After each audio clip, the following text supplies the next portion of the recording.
Good morning, resource team. I think you can begin the program. Yes, ma'am. Good morning, ma'am. Morning. All the best, all the best. Thank you, ma'am. Slowly, two groups are joining. You can start the program because let's begin on time. Yes, ma'am.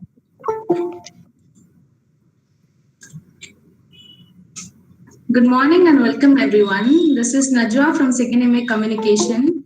It gives me great pleasure to welcome you all to this online panel discussion on the theme of digital literacy. As a major event of our PR campaign on digital literacy, we have invited experts to share their knowledge and experience and create awareness of digital literacy. I express my hearty welcome to our panelists for the day, Mr. Sahej Sani, Mr. Ravi Arunachalam, Dr. Shaurani Banerjee, Mr. Ram Kumar, and Ms. Sharanya P. Kumar. I understand that they have spared time from their busy schedule, especially on a Monday morning, because the topic needs to be discussed. We have had so many PR campaigns in the previous years, but this is the first of its kind 100% online campaign in the history of the department. And with expert guests that we have amidst us, I don't think it will be any lesser. Perhaps our ever supporting head of the department, Dr. Anureka Tyagarajan, has supported us throughout this program. While we are at it, I would like to express my gratitude to our principal, Dr. Lalita Balakrishnan, our ever supporting head of the department, Dr. Anureka Tyagarajan, and our department faculties.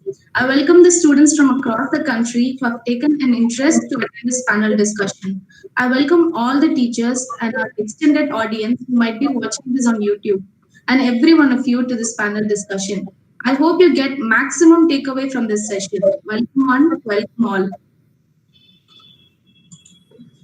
Thank you, resource people, for joining our team. Very, very short span of time, and beautiful array of speakers, and well done, well done. Thank you, ma'am. Thank you, ma'am. Many students are waiting to, especially a couple of EM girls, they discussed with me, they seem to be well aware of at least 3 or 4 resources. So very, very prominent people. So thank you so much. Great, great start. I think this is the first campaign going online. We're going in for 3 days. So well begun. All the best. Thank you, resources.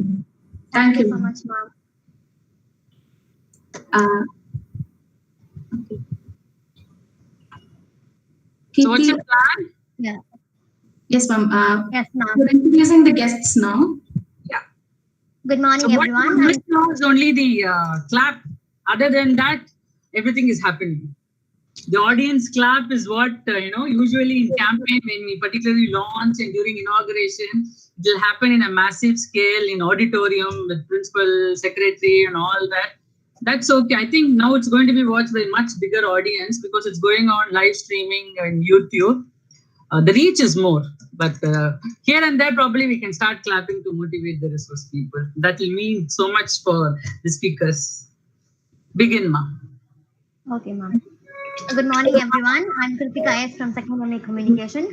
Before I introduce the panelists, I would like to address some basic guidelines and instructions. Please mute your audio except during interactive session.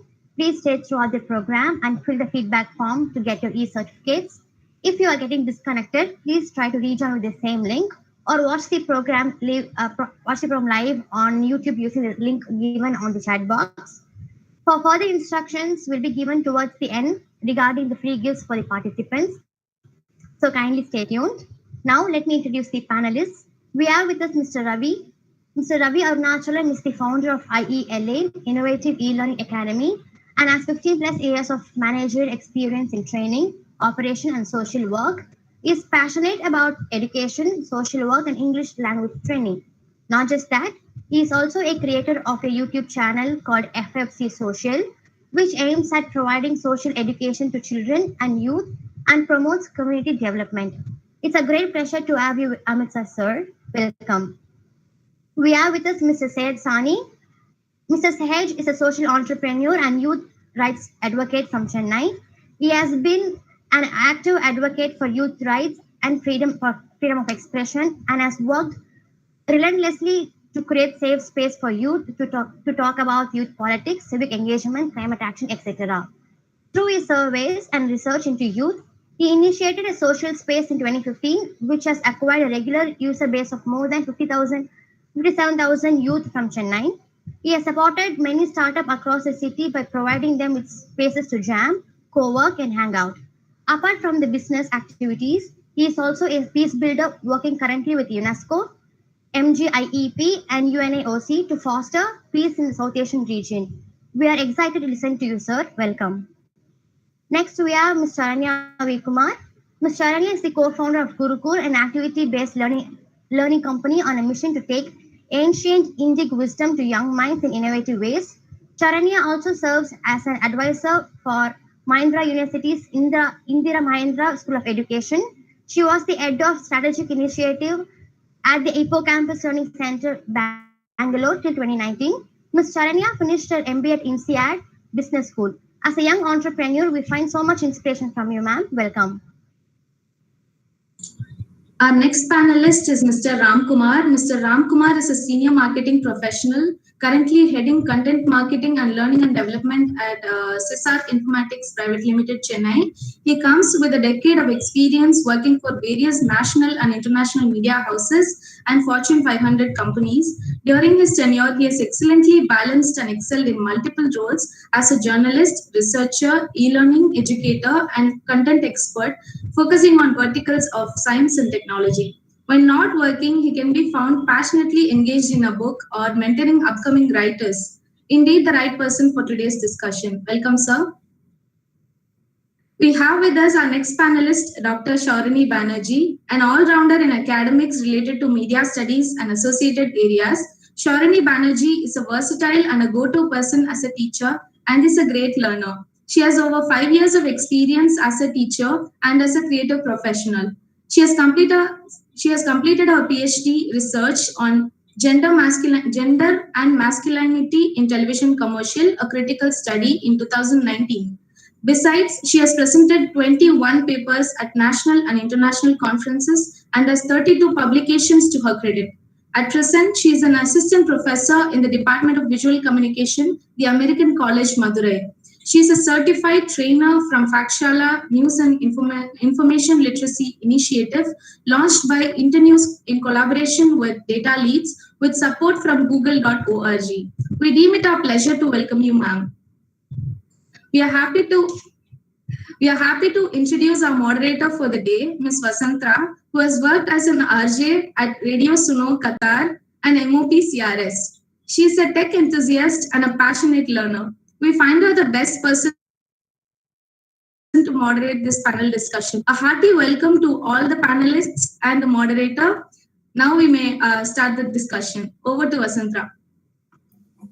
Thank you, Najwa. It was very nice of you. Happy day, one and all. We'd like to present an interesting short video about today's topic, digital literacy.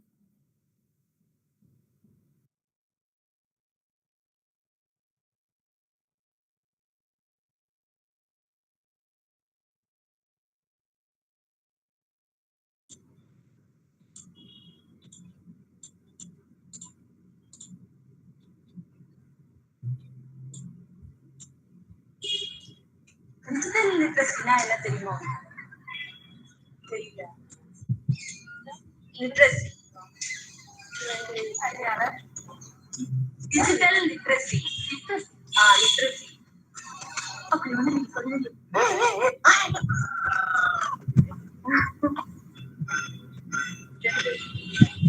என்னால முடியல. WhatsApp forward message வருது அப்படின்னா அது நீங்க எப்படி handle பண்ணுவீங்க? Maximum பே பண்ண மாட்டோம், அதை அப்படியே இக்னோர் பண்ணிடுவோம். என்னைக்காவது அது வந்து கரெக்டா இருக்குமா அப்படின்னு செக் பண்ணிருக்கீங்களா உங்களுக்கு? இல்ல லைக் ஃபேக் நியூஸ் கூட சில நேரம் வாட்ஸ்அப்ல ஸ்ப்ரெட் ஆகும், டெத் கவுண்ட் கூட சில நேரம் இந்த மாதிரி ஆயிடுச்சு, அந்த மாதிரி ஜெனரலா எல்லா நியூஸ்மே. ஸோ மேக்ஸிமம் இக்னோர் பண்ணிடுவோம் அது எல்லாமே.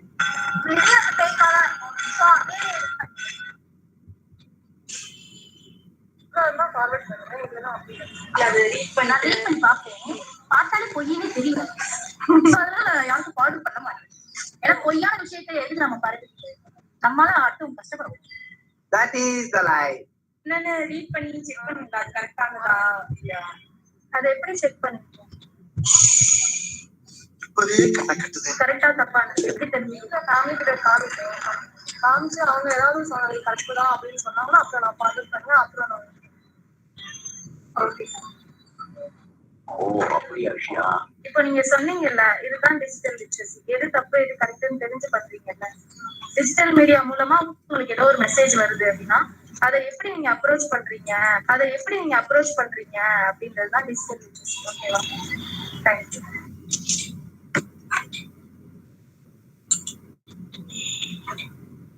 So thank you, Gayatri, Najwa, for compiling, editing this wonderful video. So before we move into the section, I'd like to announce something. As we have a short period of time, so we are going to break this session into few questions to our panelists. Second will be an interactive session. At 11:45, participants are expected to post their questions only in the chat box. We will be addressing as many questions we can during this panel. So let's, without further ado, let's get into the session. I'd like to thank the panelists for their time and interest. So digital literacy has become a huge thing today. In the absence of information, we tend to leap to the worst scenario. So we thought this session would help us achieve all clarity on what is known versus internet speculation. So let's start with the first question to Shaurini ma'am. Ma'am, as a professor, you would know how students are expected to handle this drastic shift, ma'am. So we are very new to this digital space. Everything has become so confined. So what are the challenges for students and to the educational faculties? Everybody is talking about the difficulties the students are facing. Nobody is discussing actually the difficulties the staffs are facing. Recently, yesterday itself, Tamil Nadu government has announced 2 GB internet free for the UG students, but there's nothing for the staff. Actually, we have to conduct the classes, then only they can join. The 2 GB internet is of no use if we don't conduct classes. So going aside this political vendetta and all, the thing is that when the pandemic started, there was a certain uncertainty, there was a atmosphere of fear, uncertainty. And people did not know what is the next thing. Even we did not know, because we were also very unsure what the government is going to announce, how the things are spreading, how the whereabouts about the pandemic. Only after 1 month we could get a proper picture about what is happening and all, what is the virus, how is it spreading and all. So the first 1 month was certainly an atmosphere of panic. Students were panic stricken. We were also panic stricken, but we could not show that to the students. Now, when this started, this online classes have to be started, the first major thing was the problem was this digital divide and digital literacy. Even though students had gadgets, they did not know how to use that. They did not know what is Google Meet or Google Classroom. First, they have to go to classroom, they have to see their syllabus and everything. Then they have to go and click on a link, and that will be the permanent link for all their classes. So those things we had to continuously, teach them, tell them over the phone, because the only mode of contact at that point of time was WhatsApp and phone. And some people, they did not even have WhatsApp, they were using basic sets. So this is the scenario, digital divide. And those who had gadgets, they were more inclined to the social media. They were very upfront, they were very active in Facebook, YouTube, but they had complete zero knowledge about the Zoom, Google Meet, WebEx and all, and how to attend and how to mute, unmute, about the video. And suddenly they'll be unmuting and some sound will come. So those things were practical difficulties. It becomes irritating, but then we have to understand from their point of view also, because they are not used to. And secondly, the teachers are not well equipped. We had training in our college specifically. We had a training session during this pandemic. All the staffs were called and they were giving the training on how to open a Google Classroom, how to assign some tasks to the students, how to correct answer papers. So the teachers as well as the students, they had to be trained. But here, unfortunately, only the teachers were trained, but not the students. The students were trained by us, and that too after a lot of difficulties. After lot of difficulties, and even now, after like 8 months is over, and now almost all the colleges have finished their semester online. We have students who could not appear for exams, who could not attend the classes because of poor internet facilities, and also they were not digitally equipped. And second thing, what everybody were complaining, ma'am, the classroom da nalla irukku. Like they would say, ma'am, classroom is superb, ma'am. We could have this intimate conversations also. We can look into each other, and that is a different, face to face conversation, face to face teaching, learning process. All these things are very, very different. So that they were missing. But another thing, what I found out, I had more students in my online class than in the offline classes. Tamil Nadu government has started the offline classes for the final UG and final PG. So those students are less in number now. We hardly find 10-15 people attending the classes now. But during the online classes, they were all in hordes, except few who were not that acquainted with digital. So that is one. The stress part was there, looking into the screen, whether it is a mobile screen or whether it is a computer screen or whether it is a tab, looking into the screen. Some people had problems in their eyes, they developed problems in their eyes, and also they were unable to grasp things because the continuous headphone thing also damaged I'm sorry, damaged their receiving power. They were like, ma'am, it's too difficult to put on the headphones and keep listening. Ultimately, when they removed the headphones, it used to be difficult. So all these things, mental health issues, stress, digital divide, and also this gender gap was also visible a lot during this online classes. Why I should tell you this? Because now we are all digitally acquainted, but we should also remember there are girls who were not allowed to attend the classes because they were busy with household work. Their parents were like, now you have online classes, you just put on something and then you do all the work, or else that is not important, you just do the work at home. You can take back all the lessons from your friends, now they are attending the classes. So these kind of situations we faced. And also excuse me, during lot of webinars, we could see the number of female participants. When we conduct a certain webinars from the department, we found that the number of female participants were less, the male participants were more. And personally, few students approached, they were like, when are the classes going to begin? Because we are having too much of household work, we cannot concentrate. At least if we are coming to college, we can spend that time in college, whether we study or whether we have a nice time with our friends or anything. So we can devote that time completely for the college purposes. But here, during the online classes, they had to do multitasking, or they had to devote their entire time for the household work and could not focus more on the classes. And then exams, conducting exams, that technological barrier also comes in. They could not upload the answer paper on time and they had to be rejected, and then special permission had to be taken so that they could upload their answer paper. So these things were there. The advantage was that it was this online classes were more or less transparent. Like if they're submitting the assignments, if they're submitting their answer papers, that is in a record. You cannot delete that. But then, if it is in hard copy, sometimes it may miss or something. And you cannot change anything if you have uploaded. Whereas in the hard copy thing, last moment they can change something. They come to us and, ma'am, I wrote it by mistake, ma'am, I'll do. So those things were transparent, and we had more transparency on the attendance. We had more transparency on what is the lesson, because every lesson were recorded. So whether the lesson is being taken or not, those things were transparent, both on the part of the teacher and the student. But then otherwise, I think the online classes were a big burden for the entire country, leaving few privileged cities, metropolitan cities, few privileged colleges where everybody had access to digital devices, and they had very good internet, and they had good support from their family. Apart from that, I think it was real problematic. But then the education could not be stopped. It had to go on, or else it is like a miss of one semester, or even for the schools it is a miss of one whole year. So that had to continue. So it is being continued, but then it came with lot of difficulties.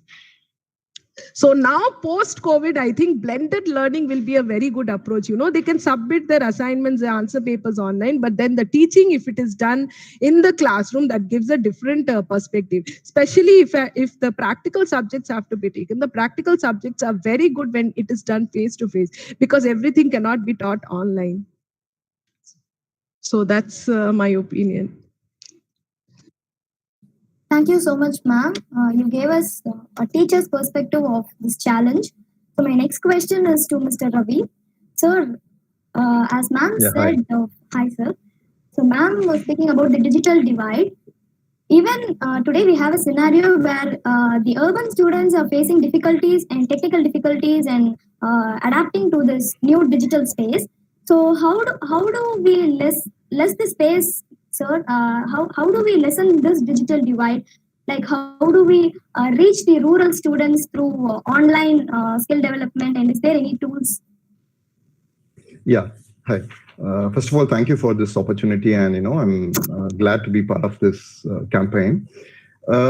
See, we are into skill development, basically into communicative English skills for the children and youth, for the college students, for school teachers, and school children.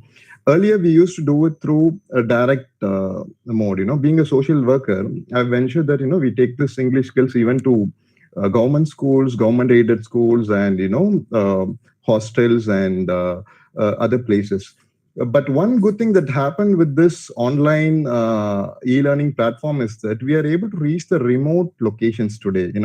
Today, a student from Tiruvannamalai is able to connect to the online English class and take a English session equally to an privileged student.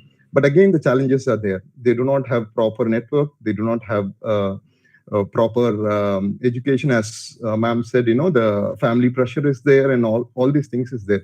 But I see it in a different way. Actually, it's helped in reaching lots of people because we are doing projects in that space. I feel that it's been a great change, and we are able to reach underprivileged as well. Because education is for all, and I'm committed that English language skills should be for all. So it has made it more inclusive to everyone. I had a sponsored project for around 50 underprivileged girls from various towns, and now I'm doing a project for a school in Karur for the teachers, communicative English skills for the teachers. So challenges are there, and it's only that through education. So what we do is that we train them basically on the basic tools that's available for them. For example, Google Classroom is the main thing that everyone are using today. Google Workspace is what we have enrolled, and we are using that platform. And since I do have a YouTube channel as well, so we use simple tools like InShot. Lots of apps are available for free, as well as minimum paid versions are available. So we use simple apps that are available for training purpose. We record videos and post it on YouTube, so that if they can't attend the classes on that particular time, so they have a chance to watch our YouTube channel and learn English through that as well. So that's one thing that we are doing. And the best resources we suggest for learners is that TED has come with a great platform, education initiative, where people can look into be it any topic, let it be language learning, let it be psychology, digital marketing. There are lots of resources available online.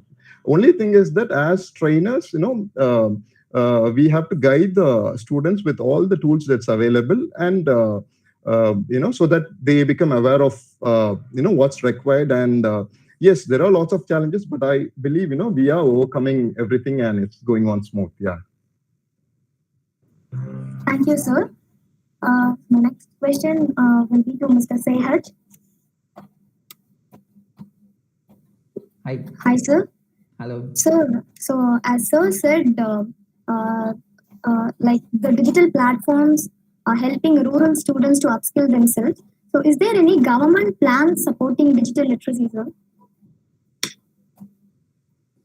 Actually, I think that's not my area of work, if I'm sorry if I'm not no problem. getting mistaken. So what I would say, government, when you talk about government, there are a lot of agencies which obviously must be trying to counter all the things that are happening digital on the digital spaces.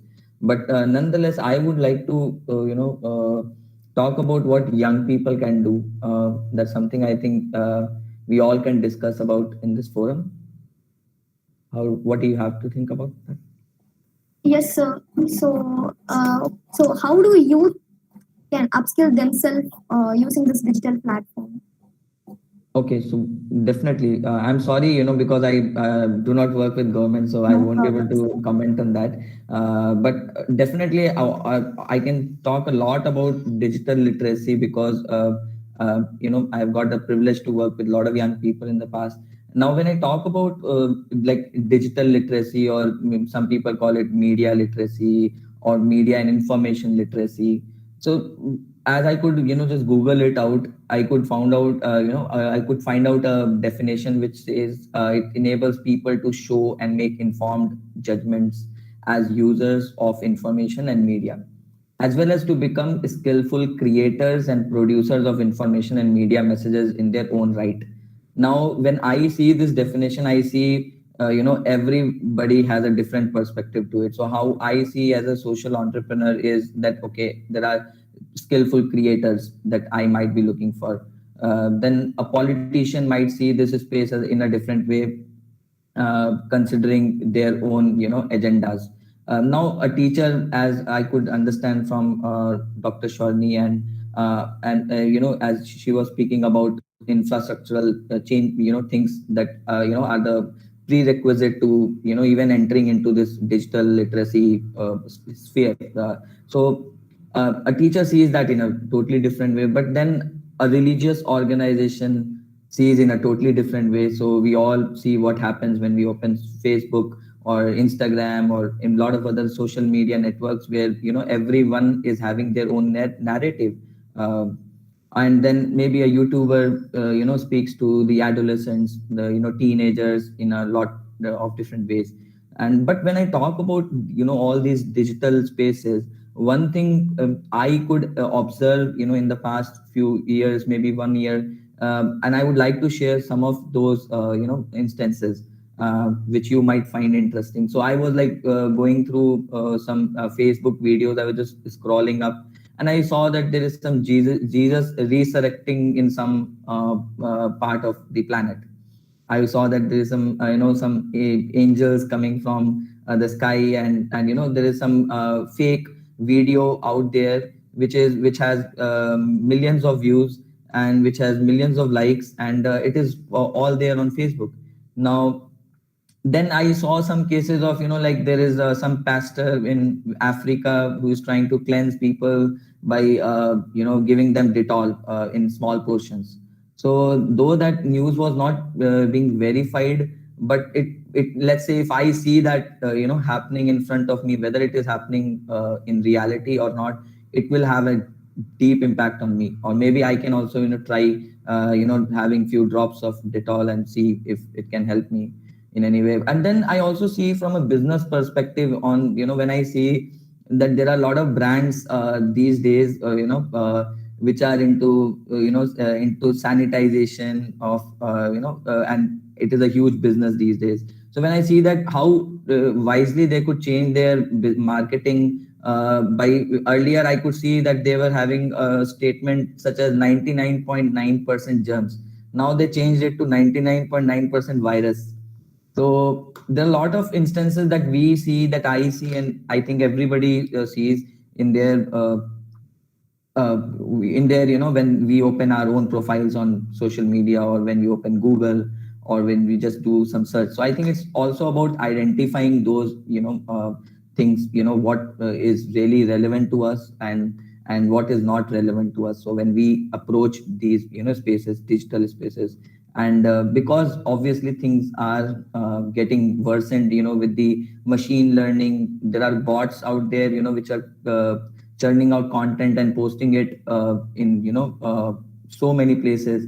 And then we also see lot of hate speech out there, as we all know, like there's a lot of people who are trying to create a lot of divide of opinions, and stereotypes are getting very common on digital spaces. So I think we can all talk about that as well, and that's something I would like to say, but there's a lot more to say, and I think this space would not be able to fulfill that. Maybe we can catch up some other time and discuss more about that. Thank you. Thank you, sir. My next question will be to Dr. Shaurini ma'am. Ma'am, Yes, tell me. So was saying about the fake news that's happening around the internet.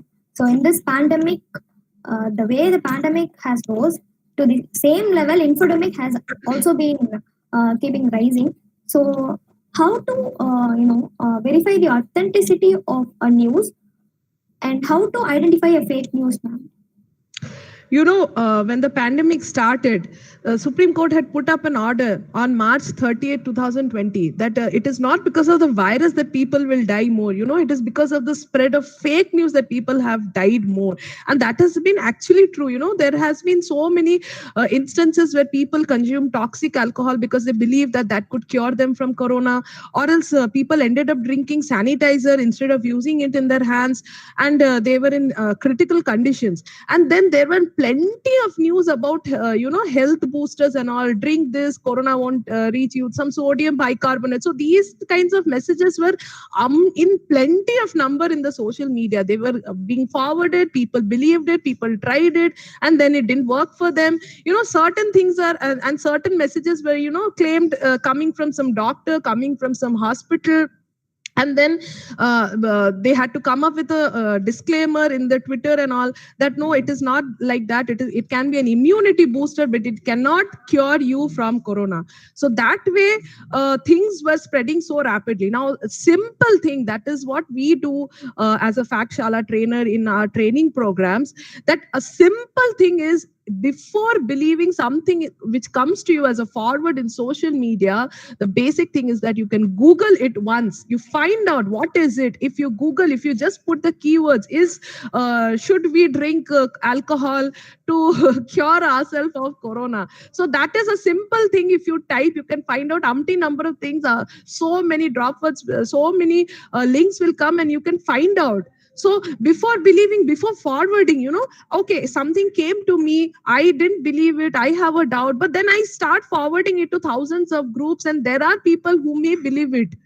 Even if I don't believe it, but I kept on forwarding it. So that is the spread of misinformation, and it can also turn out to be a disinformation. I may have a purpose to harm someone, and then I spread it. So this misinformation, disinformation, this is a complete, it has completely come up in the front due to this pandemic. This pandemic has taught us that how we are all panicked about health issues, about our finance, about our health, and we fall prey for fake news. We fall prey for all this misinformation, disinformation. So the basic thing what I can tell everybody is that you can do a simple googling. Other than that, also there are several apps, there are several fake news debunker apps are there, which if you undergo some training by GNI, or if you undergo training by Fakshala, you'll be taught hands-on. But then there are apps, there are certain ways in which you can debunk the video. You can see the video in details,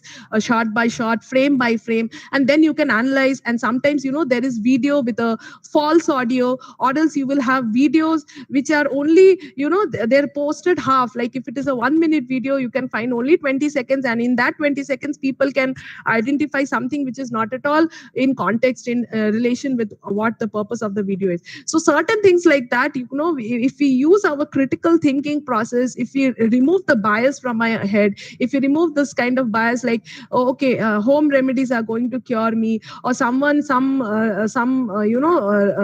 religious leader or political leader has said so I should follow that. Okay, if we remove this kind of biasness from our mind, and if we critically evaluate every message, every video, every image, and then use our logical reasoning, then we will not fall for all this. And it has got nothing to do with the age and qualification. Even people like Shashi Tharoor, they are highly qualified. He was associated with UN. He's a big political leader now. He's an author, everything, but he has also fallen for fake news, and he has put up fake information in the Twitter, which was later debunked by all the fact checkers.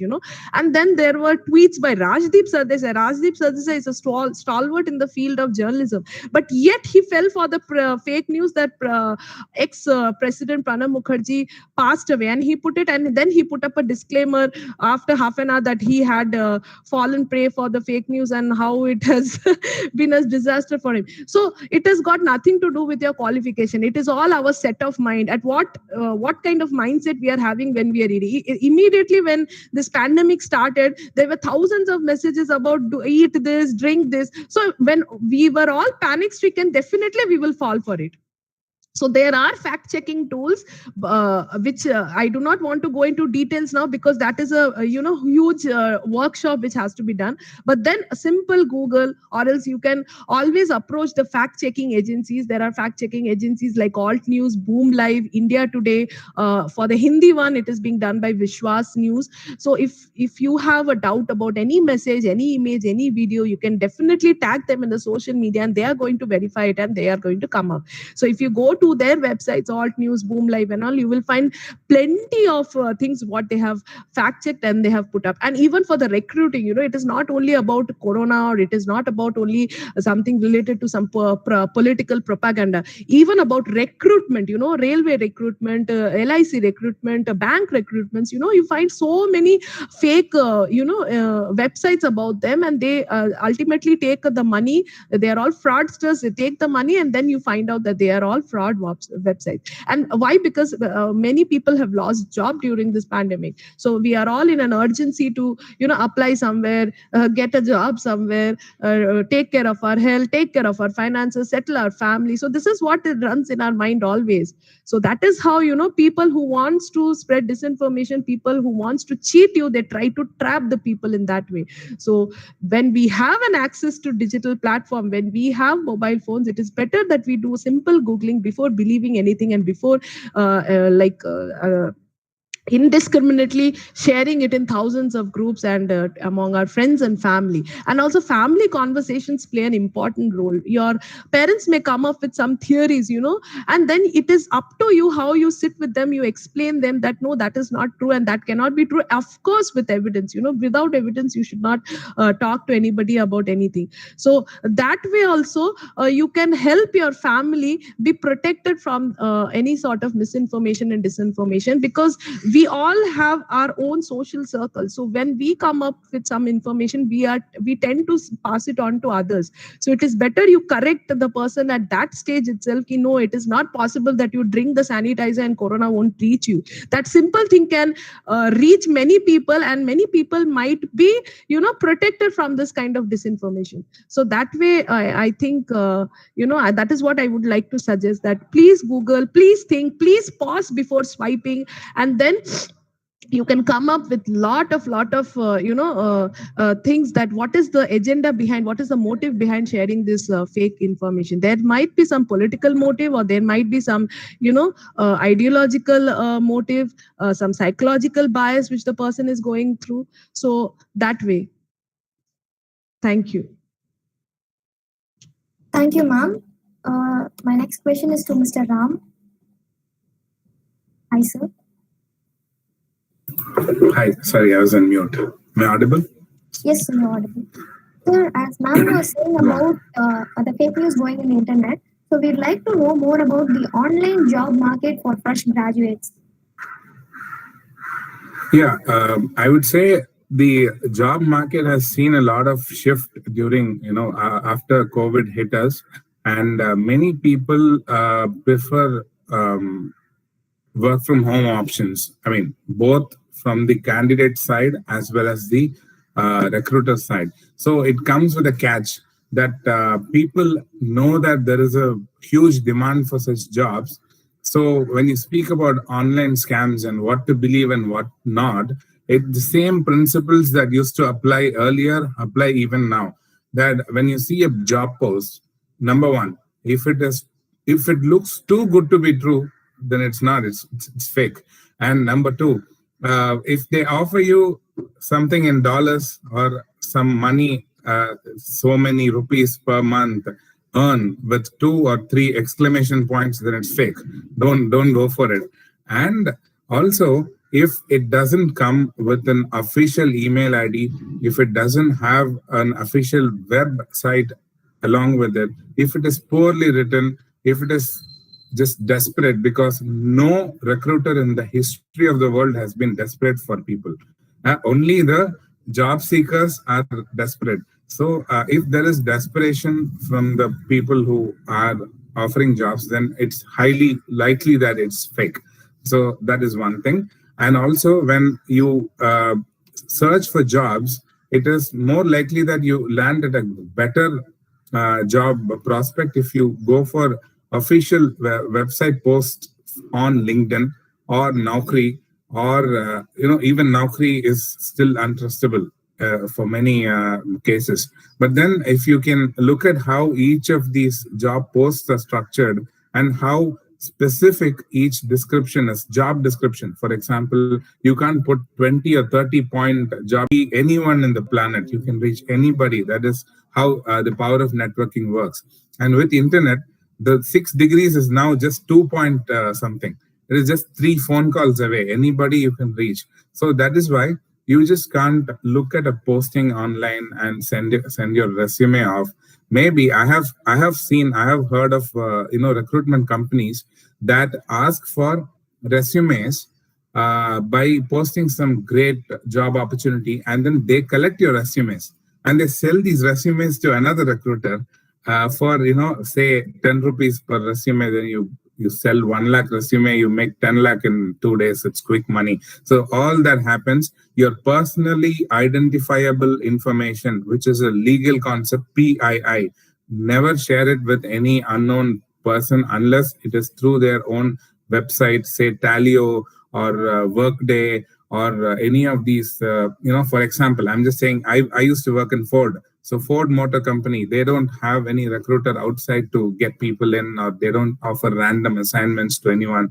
So you have to go to Ford.com, you go to careers section, and then you check at the listings, what is available.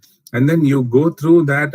There is a gateway, you have to sign in, and then you have to provide your information, and then they will reach out to you. You don't reach out, they will get back. If they don't get back, don't take it personal. Great companies or bigger companies or the worthy lot don't offer a rejection mail. Nowadays, it's becoming better. But as they say in our parents' generation and grandparents' generation, apply, and no reply. So that is always there. And the internet age, it will still be there. Don't take it personal. Go for as many official information available as possible. And then you remember the funnel. You apply for 500 jobs minimum. Then 50 jobs may, respond to you an email. It can be a rejection also. 500 to 50. 5 interviews may happen, and you may get 1 job offered. So that's why you have to be tenacious in your job search. And first, even before you apply for these 500, know that these 500 are legitimate job offers. So don't take up unpaid assignments. Don't take up anything that asks you for personal information, and don't answer recruiter phone calls that are private numbers. Usually they have board numbers assigned. So now with COVID, understandable that many recruiters are all over the place, sitting in their homes anywhere, so they can call you from their mobile phones. But if they negotiate with you for a salary on WhatsApp chat, no, cut them and block them and report them. Don't, you know that formal things should happen on formal platforms in a formal manner. So if it doesn't come with that kind of respect and trust, don't take it up. And also look from seniors, look for a senior's advice on it. Your college alumni, you reach out to them, ask them if they have job opportunities in their own companies. And some of your seniors from M.O.P or any other college have founded businesses, a lot of thriving businesses. You can go work for them, even if it is free for 1 month. You'll still get a better experience in that 1 month, so that you get a great job offer at the end of the month because of the contacts.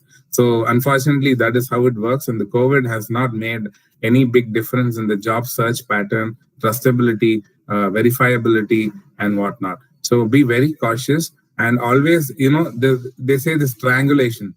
If you hear about anything like a triangle, check with 3 different sources. make that call. Don't be shy. Don't think twice before asking anyone from even the board line.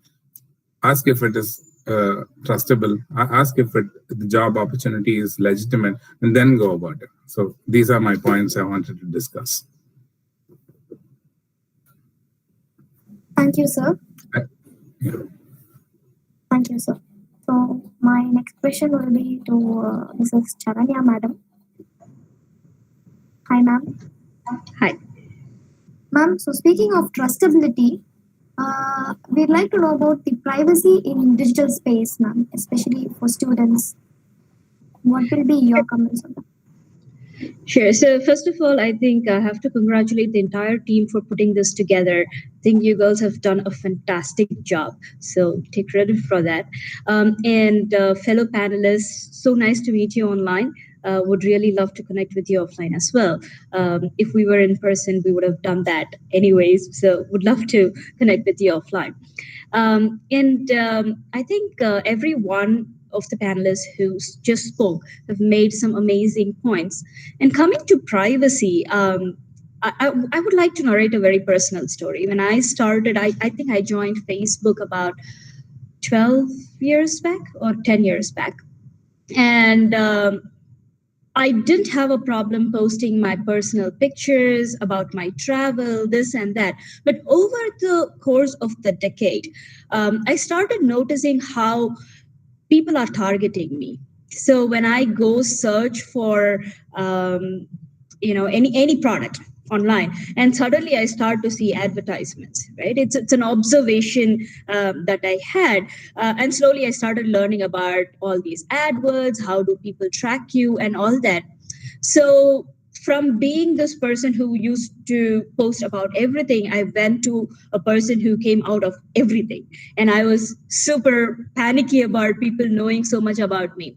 And now, again, my business and in what I do has brought me to a point where I've had the opportunity to learn the pros and cons and put out information that I'm okay sharing with the world. So there are some things that I always go back to. I'm like, do I want my 1,000 friends on Facebook to know where I am, what I'm doing, right? And then the next level of questioning becomes, why do I want to share this information, right? Some people do it because they want to, they feel very good about sharing where they are, that they are taking a holiday, that they are having a wonderful life. And that's all the psychological things that come with your social media and what have you there. So as far as the privacy itself goes, yes, the minute you put anything, you type A, people are going to start telling that your favorite alphabet is A. That is how much people are going to just draw conclusions from whatever you put on the internet. So be very cognizant of what you put up there. If you think the world should know it, then go ahead, put it up. Otherwise, I think if you have a very strong opinion, you're going to back it up with something, write blogs, just to go and nobody is interested in knowing what is going on, like the 10,000 thoughts that are going on in everyone's brain. It's information overload. I think, one thing that I would strongly say about the whole digital literacy today is the information overload. I have so many opinions, so many comments from people. I really don't need that. If you look at the civilizations before, they all did really well in their own capacity. It's not like, they had all the opinions from the entire world. That if there are going to be 1 million people that like you on a social media, there are going to be 5 million people who will not like you, right? So be cognizant of that, and always think before you post. Always think before you search. When you are in front of your mobile phone, and when you're in front of the laptop, be aware of the fact that there are a million eyes looking at you. The minute you know that, you know what to put up and what not to put up. So the onus is on you and not on someone who is trying to steal your information or who is trying to take your thing away. So that would be my 2 cents on privacy. Thank you, ma'am. And ma'am, how do you think women entrepreneurship is growing with the help of internet and social media space? I'm sorry, can you repeat your question? How is women entrepreneurship is growing with the help of internet and social media space? That's a very interesting thing. I don't know why you call it women entrepreneurship, because I don't necessarily think it is women versus men in this case. It's just entrepreneurship. The very good thing is small businesses are able to reach their target audience in a couple of clicks. And I think that's a very, very great thing. So to give an example from my own company, we make games to take ancient Indic wisdom to children. And now I know very precisely, without social media, I would have probably gone through the retail route. I would have probably tried to partner with a lot of retail stores in different parts of the world. But now it's much, much, much easier for me to just reach my target audience.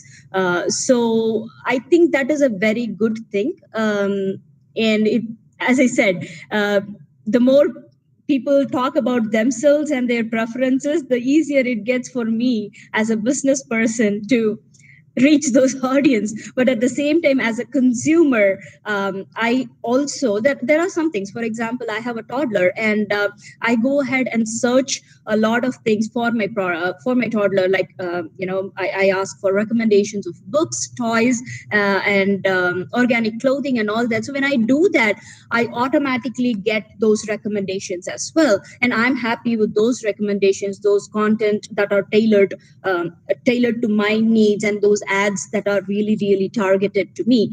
So I think it works both ways.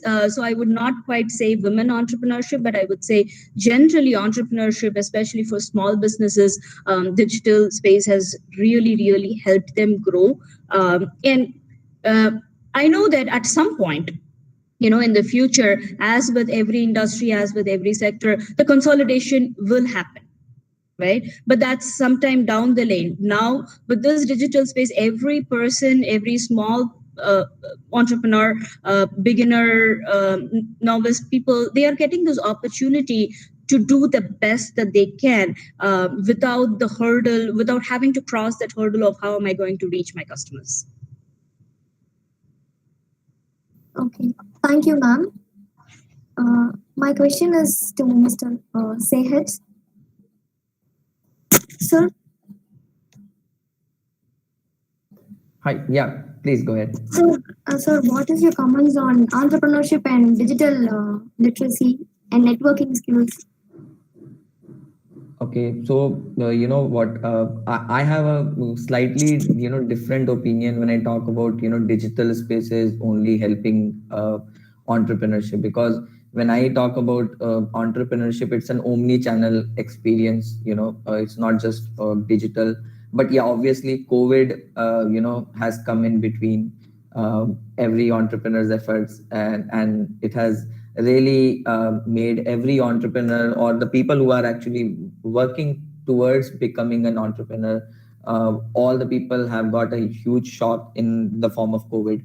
And how it has formed is that people like stores all over the world, like physical spaces. So I run a food and beverages company, and I know at least 20-30 cafe owners. Now when I know all those people, the first thing as I could understand from their businesses, some of them were really brand new businesses. Some people just launched before Corona.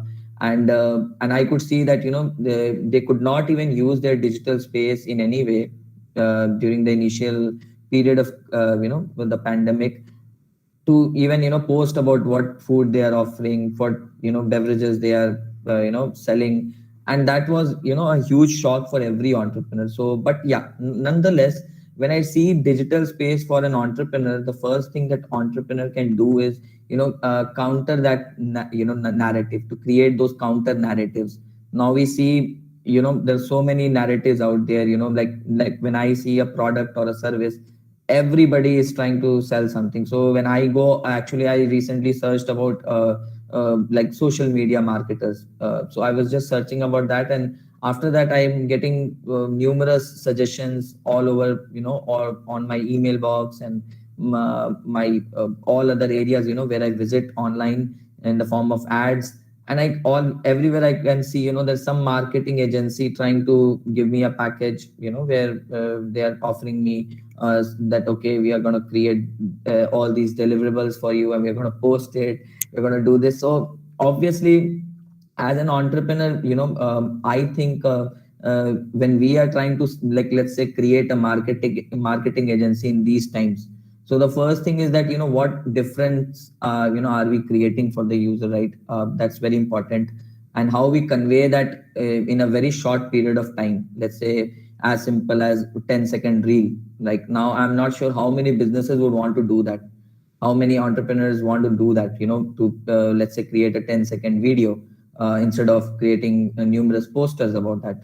So there are so many things. I think the digital space, that is opening up new avenues for, people who want to become entrepreneurs, and entrepreneurs need to understand those very well. If we are to sell things online, or if we are to engage our customers online, so that, let's say, they come offline and buy our products, or they, somehow reach out to us. I think the first thing is to, to upskill ourselves as entrepreneurs, right? So if we don't know what is sponsored ads, I think I would not even want to be an entrepreneur in today's date if I don't know how to run a sponsored ad, because I cannot rely on the community all the time, to give me those, leads for my business or for my, entrepreneurship project.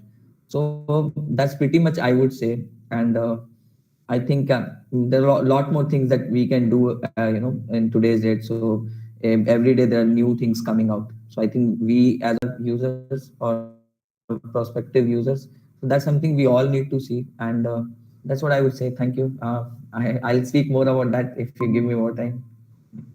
Thank you, sir. I want to add something to what Sahaj said. I think you made a really good point, Sahaj, about the entrepreneurs having to keep upskilling themselves and keeping in touch with what's going on. So in our company, one of the things we do is we always put ourselves in the consumer shoes. Whatever we do, be it a product design or marketing or anything. So the minute you look at your own product from a third person's view, when you put yourself outside the company and see it, suddenly things start to look different. So doing that actually helps you become a better entrepreneur. And I think that's kind of in line with what Sahaj was trying to say as well.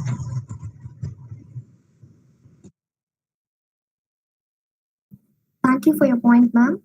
And my question is to Mr. Ravi. Yeah, hi. Sir, so digital literacy is one thing, and with that, there are lots of people who are creating content on the internet. So, how important is for both content creators and content consumers to know about internet etiquettes, or called as netiquette? Yeah. See, first thing that everyone should know is about digital literacy is being socially responsible. Okay, it all comes to that. Actually, all of us have a responsibility, and so first of all, even before going to fact checking and all, what I would suggest personally is that we should make a determination that we will not spam others by forwards. So there is still 50% of the messages, which we will not send. I'll share a funny story. See, my dad, generally he shares everything to all of his contacts. So sometimes, he calls me and say, "Hey, Ravi, look, see, I told, right? This is true. See, it has come." I'll ask him immediately, about a government or something, about a bank or some news has come in. Oh, which news channel? I would like to check. No, it's in WhatsApp. So they believe that, if it comes in WhatsApp itself, it's kind of true. And, someone who has forwarded it means with a logo and all is there, it's true. So I have to literally hold his hands to not to, share it to all the groups. I'll say, okay, you share it to me, that's okay. But, make sure you don't share it to any of the groups, because in today's world, see, all of us are using Insta, FB, and WhatsApp, the biggest social media platforms, and Twitter as well. See, 10 years back, we didn't have this privilege. 20 years back, we wouldn't have had that privilege. Today, you post a picture, immediately we get 500 likes, right? Of all our contacts. We post a message, we get around 200 to 500 people, immediately responding to that. So they are seeing. And again, if it is circulated to everyone, 500 of our contacts again circulated to other 500 people. So we are almost sending that message to 100,000 people in an average, if all our contacts are being forwarding again and again the messages. So we have to be socially responsible that, we don't forward any messages at all, because even 2 days back, the WhatsApp the controversy is going on, and see, my mom has got only 2 contacts in WhatsApp. One is me and my elder brother in Australia. So she came and asked me like, "Hey Ravi, is WhatsApp going to be stopped?" She doesn't send messages, or she doesn't even send things. Just the video call will come from granddaughter from Australia. That's the only thing she's going to receive. So see, today through YouTube, there are 100 channels that has been registering, their opinion about WhatsApp, what's going to happen. If we wait for 2 days, the company is going to say what it really is, and it so happened as well, right? So we just have to be patient before even, forwarding any messages. And again, other thing which I find very funny is that, we fight in the social medias, especially for politics, as well as for the, the movie lovers generally. If you're a fan of one particular hero, then, you start commenting and about the other hero. And see, we are so much involved in all those things. But at the end of the day, it's not going to help us in any way, right? So we have to be respectful when we are commenting a message, or, so we don't have to share our opinion. Like other ma'am said, today, everyone is a critic. You are a movie critic, you are a food critic, and, you want to critique about the politicians. And so what is the real thing, so you don't like government to come in. So what's next? As youngsters, we have to think that, before even forwarding about a center or a message about, some fraudulent practices by the government. So what are we going to do in 2021 for Tamil Nadu elections is what should be a question of the youngsters. We have a lot of things that we can change here. If you want to change something, we have to be part of that change. So we have to be respectful, in using the language. So no foul languages. Even I see some Insta stories where, people put some, messages. College and youngsters wants to have that thug life feeling, so you want to put cool messages and all, it's fine. But the language, because a lot of children are accessing the net today. So we have to be very, very particular in choosing the language, So we, in personal messages, yes, you can use words which, you're comfortable with the friends. But in a group message, or when you are posting something, we have to be very particular in the language we use. And other thing is that, as fact check, that is also important. Before posting something, we need to really have a cross check about that. And I would also suggest that, since I've been involved in social work and all the youngsters today, so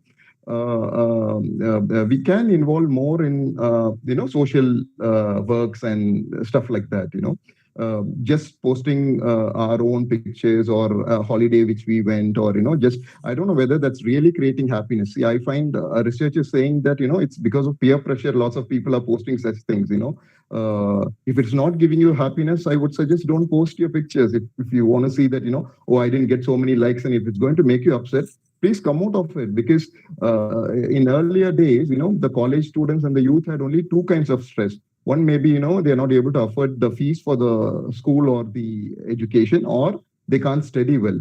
But today, because of this digital thing all over, it's so much of stress. I find my volunteers saying, I have a migraine, so I can't do, all of a sudden they have panic attacks and they say all this thing. Maybe, the digital space is leading us to that. So we have to be a little bit more, responsible on what we post, and also, if possible, share positivity and, post good things, which we know, if some of our friends are doing some good social work, so we can tag that and, share it to other people.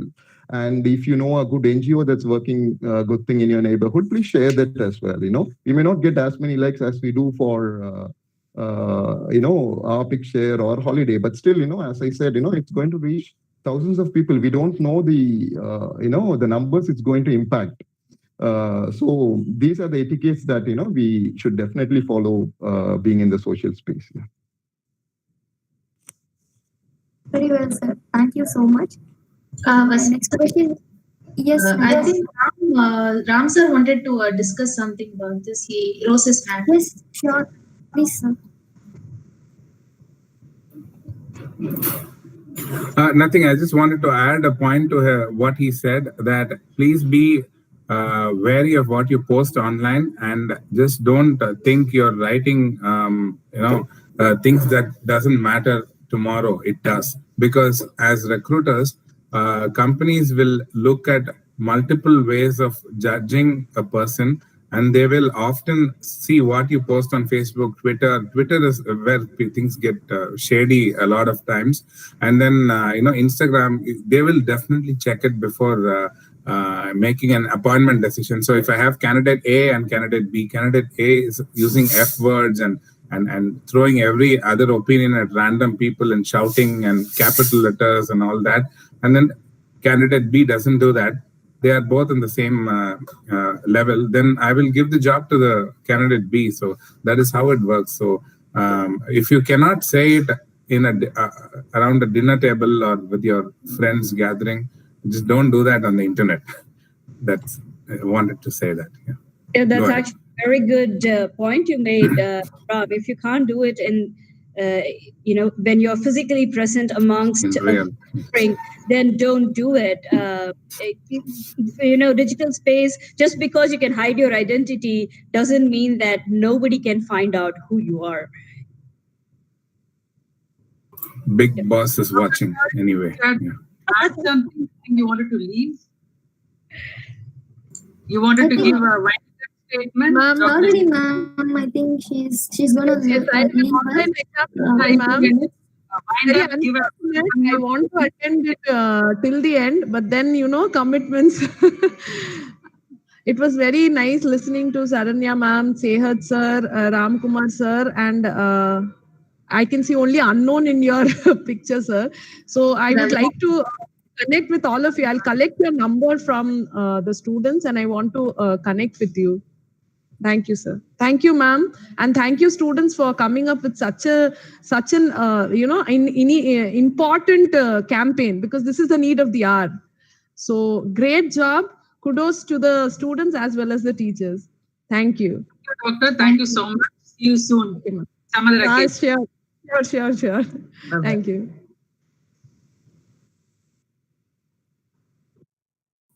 Okay. Thank you, ma'am, for joining us. My question is to Mr. Sehaj. Sir, as an internet user, sometimes we become a passive audience. So during a hate speech or some hate comments that we receive, if we are a content generator, so how youths are expected to tackle violent extremism in internet? Okay, so like if you ask that question, I think we are going into the serious, form of discussion. So one thing I would like everyone to understand here is, it's a huge spectrum when we talk about violent extremism and hate speech. So these are, having a lot of interconnected things around it. So it starts from, let's say, general stereotypes. Right, we all carry certain stereotypes. Like I live in Chennai, so a lot of my friends say that okay, I eat sambar and dosa every day on all occasions. So what I understand and observe even today, a lot of young people, adolescents, and due to so much of content, as we have already talked about, in the previous discussions in the same forum, that there's a lot of content. So when we see that lot of content, we also carry certain stereotypes within us. Right now, that takes another shape in the form of prejudices. We start having those opinions about certain things that are going on.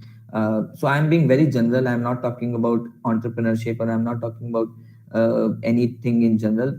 So but we do carry prejudices among us, and then it also leads us to to certain areas of racism. We all unintentionally say a few things to our friends, to the communities where we go, or maybe as simple as a WhatsApp group we are part of. uh, we tend to do certain things which might be classified as racism, and then it boils down to something like it ends up being called hate speech. Now when I talk about hate speech, something which is critical, uh, can be hate speech, can be something which is hatred, a part of hatred content, but not necessarily, right? Something which is critical. Let's say if I write a blog and you say Vasantra, right? You come to me and you say that your blog is really bad. It's a worst blog that you have written. Now I might take it as a as an or something which is critical observation of my work, right? Rather than as of hate speech, rather than that, okay, you are trying to showcase your hatred towards me. So we young people need to be very aware of these things, right? What is hate and what is not hate?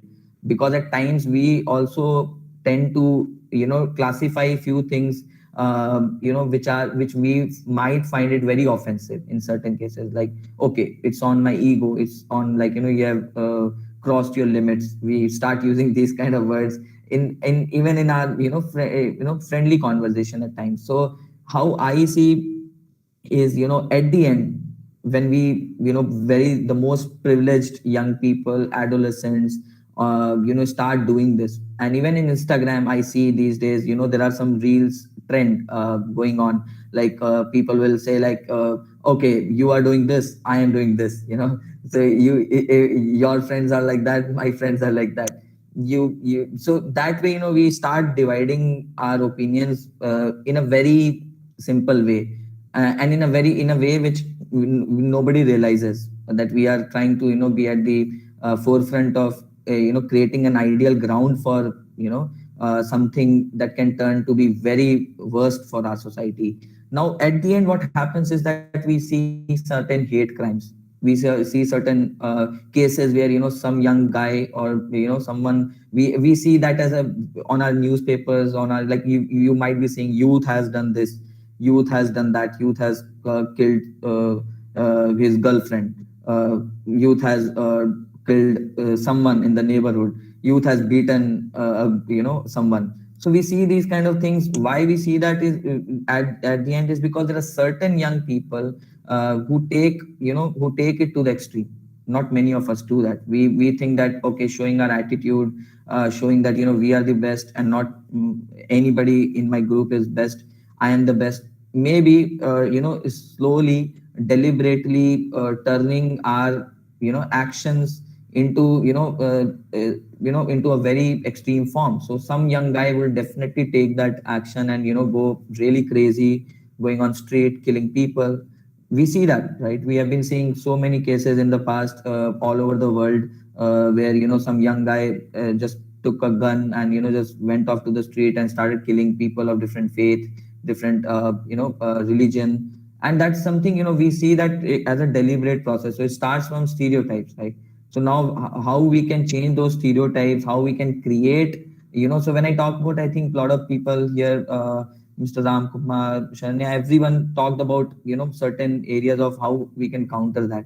So I think it's a very important point to understand how young people can take certain positive actions in our community, which can reduce that. And for that, I think everybody, even all 100 people here in this forum, also have to go out and take certain positive steps in our community. So let's say, if tomorrow, if my friend is sharing something very offensive to some other community, obviously I should take that step and reach out to my friend and say that, okay, boss, what's your problem? Why are you being so full of attitude for your for carrying certain characteristics of a particular faith, or a particular religion, or a particular caste, you name it. So there's so many things.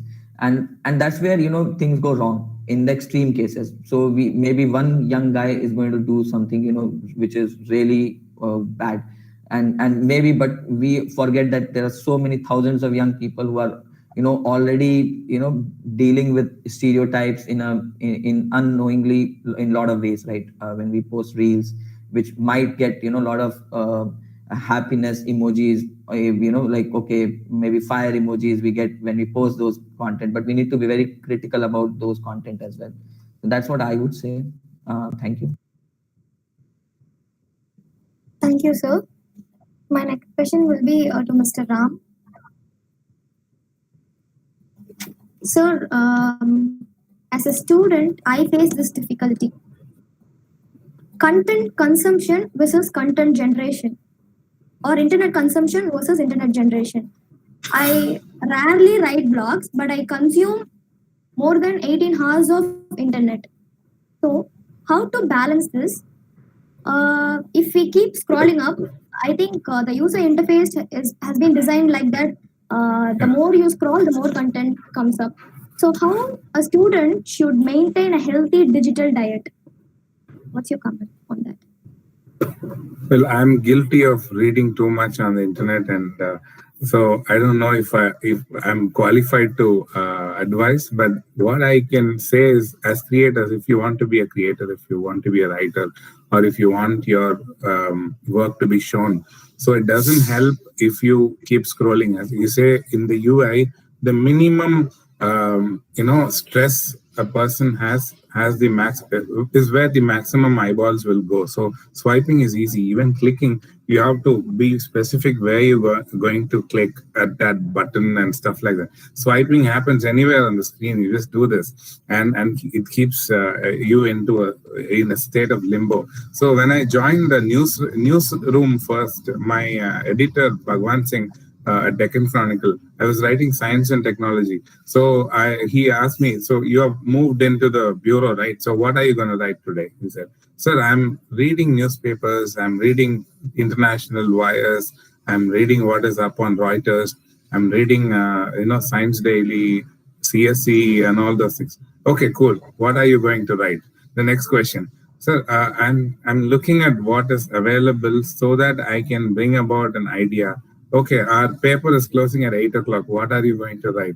So at 4 or 5, I started to panic and I wanted to know that. So my place in society will be judged by what I'm going to write in the newspaper and what is going to, entertain people or educate people tomorrow. So I have a reason to read.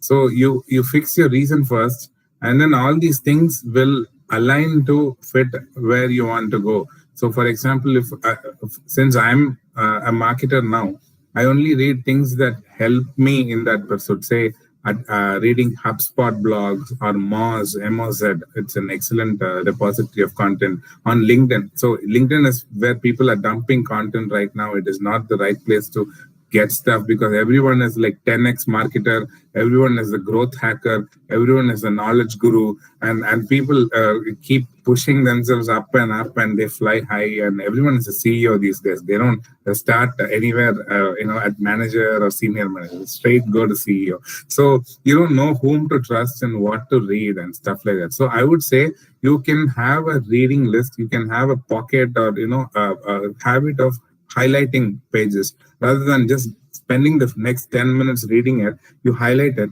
come back later, and then you can know that you have highlighted 100 pages, but only 40 or 50 or even 20 for that matter will fix or will relate to what you're doing in real life. What are you earning from? Where does your rupee come from? So you understand that, and then you know why you exist and what you should do. And then anyway, we have only 10 or 12 hours of work timing that we have, and weekends are all wasted away. So maybe 6 days.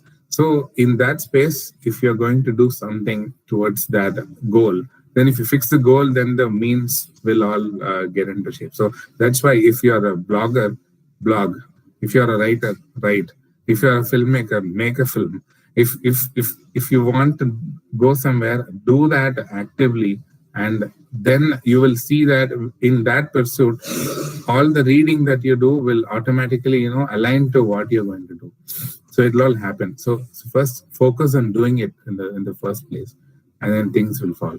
Otherwise, there's no point in keeping on scrolling. Anyone can do that.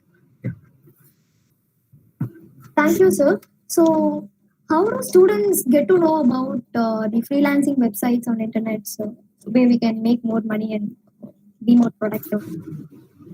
Great. So I can tell you this because I have been a writer on role or corporate communicator or a PR content specialist across many companies. So I have been on a full-time job because of one reason, that it's an open reason. It's not even a secret. Everyone knows. It is very, very, very, very, very, I said 5 times very. It's very that much difficult to make a job, make a career out of being a full-time freelancer.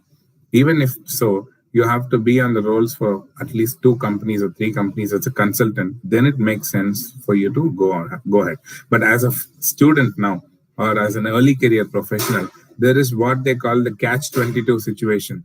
For a job, you need experience. To get that experience, you need a job. So for a job, you need an experience. It keeps going on. So where will you draw the line? So you have to do freelance work. So freelance work comes in 2 flavors. One is unpaid and another is paid. You don't have to have further categories, and never do unpaid work more than 20 or 30%. You see the Pareto principle, 80-20. Don't do free work more than 20%. Do 80% of paid work. And this 20%, pitch it so well that you get some certificate, you get some recognition, you get your byline. If you're writing a blog for, say any company, ask for a byline, ask for your name, ask for a link, a backlink. You can write to them. Their SEO team will link back to your profile on LinkedIn. So if a recruiter or some possible person who may offer you a job, they click on it, then the chances are high that you will be seen. So what is seen is what is sold, is what they call it in Mumbai. So jo dikhta hai, wo bikta hai. So be seen. So only do those jobs that make you seen, and don't accept free projects just like that because they offer a fancy certificate, printed, laminated stuff like that. Don't go for it. It will not help you in any way. As a freelancer, you know that where you find your job posts are very important. Number one source of great freelance work is unfortunately not found on the internet. Of course, it is enabled through the internet, but it's not found on the internet. It comes as a word of mouth. You would have worked for a client earlier, like 3 years ago. They will come back with a job because you did a good job that time. And they will keep telling their friends that, there is so-and-so who did a great job with writing my web content. You will get another web content stuff. So it will add on, and within 2 or 3 years, you will get a nice stream of work flowing. So otherwise, to get job posts, one is to network, one is to join a similar, group that helps each other, like some local WhatsApp group. If you know of writers or stuff like that, just be a part of it, and you will get to know that. That is one thing. As I said, the number 1 is word of mouth and personal reputation.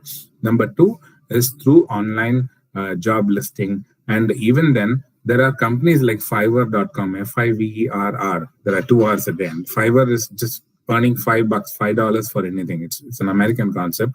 So there you have a lot of offerings. And number 2, LinkedIn, and then there is Upwork, Upwork.com. And you have to register. You have to wait for it to acknowledge your presence and recognize your profile. So that is one thing. On Upwork and Fiverr and all that, you can set your rate. You can say that for 1,000 words, I have this much to charge. So charging also works in a different way, because many companies, they look at youngsters, like say you college students or young graduates. They tend to make you slog for a very little amount of money, and that is not worth it. No, don't overdo it. And that's why you have to set things upfront. And if it is a paid assignment, ask for 10% upfront. It is a psychological thing. They are invested in you. if it is 1,000 rupee assignment, please don't be shy in asking for 100 rupees upfront. They can Google Pay it for you, so that that job is yours, and it's their obligation to pay you the remaining 900 at the end of it. Otherwise, they'll not even, many of these clients not even pay the whole amount, and they'll say bye, because the labor laws as such are shaky in India. And that too, for a freelancer, there are no labor laws backing you. You have to, if you are earning above the bracket, you have to do your own GST, you have to do your own accounts, you have to manage everything, you have to slog it. Being a freelancer is an entrepreneur by itself, as a writer or a content creator. So do it well, and accept only paid assignments, as I said. So work on your network, your peer network and your alumni network, your seniors. Just don't meet them at the alumni meets and say hi and take a selfie. Invest in them, know what they're doing, and don't just say that, hey, I read your blog, it was great. Tell them what you liked in that blog. If you see your senior making a film, appreciate it by writing a free review for them in your blog. They will definitely keep that in their hearts forever. I'm not saying that you're doing it for selfish reasons. Do it sincerely, like Dale Carnegie says. Give a compliment and give it sincerely. It will come back, and you will expand your network on and on. So that is the first way of getting freelance work. The overall aspect of it is that online, be very careful about accepting freelance projects that are below a certain tariff that you set for yourself. For example, if you're a freelance general content writer, anything less than 1 rupee per word is not something that's worth the effort. And the same for translating also. I'm a translator, so I know how much they're getting paid. Many people are paid in paise. I started my freelance career in 2008, 2009. So the same rates are still in vogue. In 2008, a cup of coffee in a random restaurant will costed like 15 rupees or 12 rupees for me. Now it is 40 rupees. So think about what all you have to manage in your life, and if it is at all going to help you financially, then do it in that direction. And also, if you are a freelancer, make sure that you collect all the records of what you have done and maintain a profile. A resume and CV are both different. Resume is a one-pager, a short description. CV is a curriculum vitae, is a long one. Make sure you have updated every work of yours, and you keep a copy of it in your drive, so that if you meet a prospective client, hey, what have you done? Then you can just email them in a minute. So be sorted, be organized, and be very careful about payments and bills and following up and whatnot. So it is not a easy thing, but I would say if you want a book suggestion, I will put it on the chat. It's everything you wanted to know about freelance writing but were afraid to ask, or you didn't know whom to ask. That is the title of the book. It is available on Amazon. It is by Kavita Rao and Charu Kesi, and they're great writers and who have made lives for themselves as freelancers. So pick up that book and expand your knowledge. And the last point I want to make is specialize, and specialize. Please specialize. Don't say that I am a writer. I can write on computer science. I can write a movie review. I can write a sports review. I can write on technology. I can write on popular culture. No one will want you if you keep doing that for 10 years. Be a specific writer. Just like how I say I'm a technology content writer. I write the content. I write technology. I'm an engineer. I'm an ex-journalist. So I pitch it in that direction, so that I'm more likely to get content requests from a person who wants tech content, right? Otherwise, my resume will be all over the place. I will say, give me money. That's what I'm saying by saying, give me content to write. It doesn't work that way. Be specific. At your age, fix your niche. That, okay, I'm good in this. I understand this. This is where I can see a career. So I can freelance in that.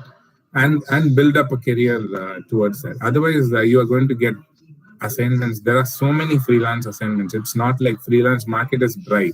It's just that, does it pay? Does it align to your goals? So be careful about these two things. Thank you. Thank you, sir. Thank you so much for giving us more insights. My last question is to Mrs. Charanya Madam, and I request the participants to be ready with the questions. So, ma'am, what is your advice for final year students like us who are going to become fresh graduates to make the best career choice? Like sir said, we have to be specific in what we're going to do. So, how do you see that, ma'am? So I would kind of differ from Mr. Ram on that because, again, drawing from my own personal experience, I did my engineering and then I did my master's in intelligent and interactive systems. From University of North Carolina. And then from there, I went on to join IBM. And within 1 month, my manager was like, I don't think you can code for life. Although I had spent about 5-6 years studying to code, I have not written one single line of code in my life, in my entire 13 years of work experience. From there, I've always managed projects and I have been a program manager. I've done a variety of things. And then I went into MBA, and typically people think MBA is a degree which will teach you how to make more money. But then for me, it was more of a life transformational experience. And from there, I did nonprofit, and I'm here trying to take ancient Indic wisdom to children. So I have come one full circle. So I don't necessarily think you have to be specific, but what I would suggest is be sure of what you want to start with. Because anybody's interest, anybody's knowledge is only going to keep changing. So you will start off with saying that, hey, I really like sports. I want to write about sports. But very soon you will realize in a year or two, as you keep doing the stock taking of what skills you have learned and all that, over a period of time, I think you will find your niche. And at that point, you can get really specific, a niche.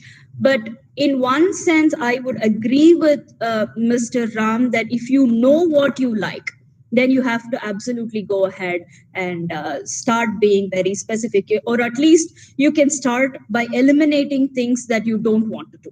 I think that would be a great start.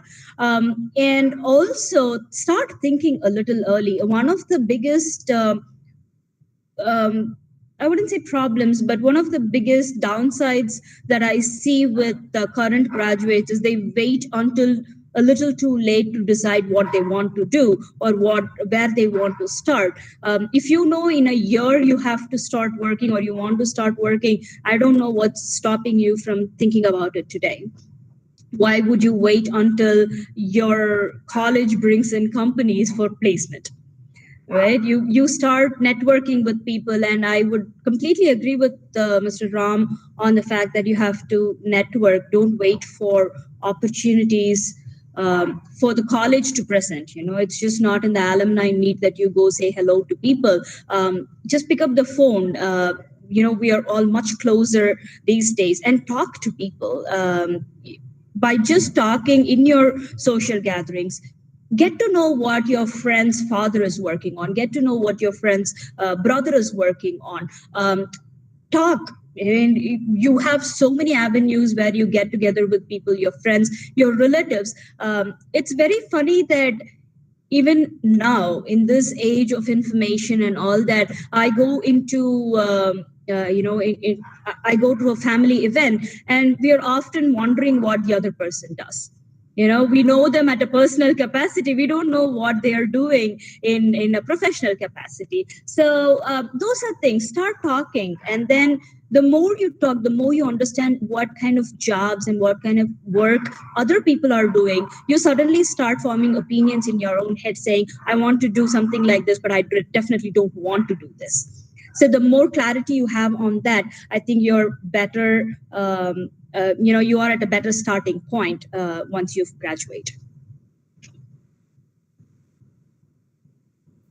Okay, ma'am. Thank you so much, ma'am. Thank you so much, all the panelists, for your time and interest in this very important issue, digital literacy. So it's time for the second session, that is interactive session. Participants are requested to post their questions on chat box. It's 11:42. I know it's 3 minutes earlier. So anyways. I think people have already posted some questions, so I'll read one by one. The first question was by me. As a person looking for a job, we are always skeptical when we are about to a startup company. So, from a startup company's end, what should they establish? What should they do to establish a goodwill? This is an open question to all of you. I'll post the question again. Can I answer? Yes, sir, please do. Hello. Yeah. So my point is free. At when you're an early stage professional, it is better that you try a good startup in the area of your choice, rather than trying to get in. I'm not saying bigger companies are not flexible or they don't offer you so many things to explore. It's not that. For example, I've seen a 120-year-old company like Ford have a program called Ford College Graduate, which means you go into Ford, and then for the first 1 year, as Charanya said, it takes a while for you to get to understand what you're capable of, and then try some different thing. So in Ford, for the first year, you don't do any department specific things. You're exposed to every department 1 month each in all of these departments, and by the end of the year, you would have known where you want to go. And then if there are opportunities there, they will take you up. So that is one thing. And so that's why I don't diss the other side to make a point in this side. But if you are asking me for an opinion, you have company A and company B, and both have similar job opportunities. Company A is like for 40-year-old, 50-year-old company, and company B is a startup. I would say go for the startup, because in a startup, you will have a better access to the C-level executive. The CEO may be sitting right next door, and just not even a phone call away, you can tap on her or his door. So that is better, and it gives you a lot of new, fresh learning opportunities. And in startups, most startups make you explore the other department work also. They don't restrict you to say, hey, this is your job, do this and get away. No one will say that. So that is why I'm saying as a freelancer, you gain more if you choose a good startup, but ensure that they are proper in their accounting and they honor what they offer to you. I mean, financial compensation, work hours, and other benefits. Okay, thank you, sir. I'll read the next question. Najwa, 1 minute. Sir, Yeah. Sir, you asked us to apply for startups, but the issue with the startups is like we are all applying for internships now. So the experts are also advising us to go to startups to get more exposure instead of going to a reputed agency. But the issue is we are not getting paid, sir. In startups. Yes, and internships, it's better to do with a bigger company. For if you are doing 2 or 3 weeks of internship, then some startup. Don't take me wrong, but it's not known in the public sphere. So if you have done an internship with, say, Infosys or such companies, then even if it is not paid, it is worth the shot. So I'm not talking about internships here. I'm talking about getting a full-time job opportunity. So you have pluses and minuses, but internships, I have known companies that pay interns. It's not a lot, but at least say 7 or 8K per month, or even 10,000 or 5,000. It's still a good incentive that they're recognizing your contribution, and at least you get your petrol money. So that much you can see and choose from internships. If an internship pays, the company is serious about having interns, getting some work done from them, as well as giving you that exposure. And it's a win-win situation from both sides. And once you get into an internship, don't just stick to your niche. wear your earphones and listen to something, or you keep swiping on your mobile and sit quietly because you feel threatened by the seniors and you don't know what to speak to them or stuff like that. Just open and open up and talk to them, offer compliments, say you are available now, you can give me those slides to check, you can give me any work, be available to be make yourself productive, and that goes a long way. So don't to answer your question straight, usually don't avoid unpaid internships if the brand is big. The brand is big, go ahead, it's okay. If it is for 3 weeks, it's okay. But if it is longer, not okay. To add to Ram, I think when you're also looking at startups that do not have a good brand, they're just starting up, there are a few things that you can do to check. One is check for the credibility of the management team and the founders and who their advisors are. So those are some questions that you must ask. Don't hesitate to ask questions. That would be my first and foremost advice. I actually interview a lot of people, and one of the things that I see is they hesitate to ask, either because they think those are not in their sphere to ask, or they think the interviewer might take it in the wrong spirit if you ask questions about how much funding the startup has, or what the credibility of the founder is, and what kind of advisors they have on the board. But the fact of the matter is, even as an entrepreneur myself, I always appreciate when people come and ask, because one, that shows that you have done your homework and you're very serious about it. And number two, it also gives me the confidence that you're the type of person who puts your thought into every aspect of the job, and not just about coming, do your job, doing your job and getting money out of it.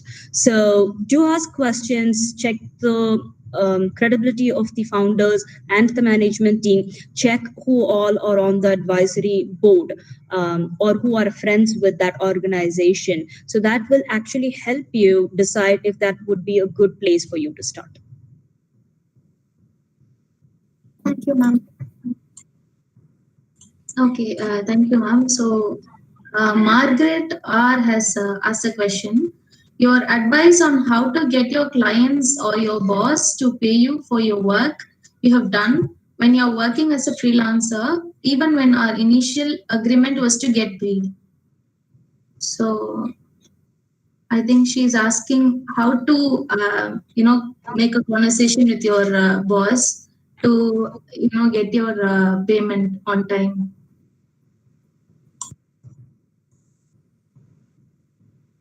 So if I may answer that, I can take that up. I think it's better to be very good upfront, and the way I have seen it work is by building that rapport with your manager. So keep that conversation going. A lot of times I see that fresh graduates come into the job, they do their job, but they miss out on that additional networking within the company. So when you join a company, yes, you're there to do some work, but have in mind that you're there also to build your network. So make it a point to go talk with people from completely different departments. It's not like, you're just walking on the road and entering a company and talking. You're, after all, an employee of that company. So go knock on someone's door, just casually meet people at the water cooler, or when you're taking a cup of coffee. Ask them questions on what they are doing and all that. And even if your manager does not set up a weekly cadence, it's your duty as a fresh employee to do that. Get that set on your calendar, your manager's calendar, right from week one. Do not wait until a month or two. Just do it on day one, because it's very important that you build that rapport week on week. Go with very specific questions to your manager. Always sit back, reflect on how that week has gone, because it actually takes only 10 minutes. But then it goes a long way in helping you on building that rapport. Once you have built that rapport with your manager, things like this become very easy. It's no longer difficult for you to bring up this conversation and say, hey, by the way, I was thinking maybe I should ask you if I can get paid. You can casually bring it. You will not have that hesitation. The hesitation comes only when you don't have that rapport, number one. And number two is when out of the blue, you just want to go broach this topic. If it is organic, you're actually, you are better off having that conversation in a more organic way.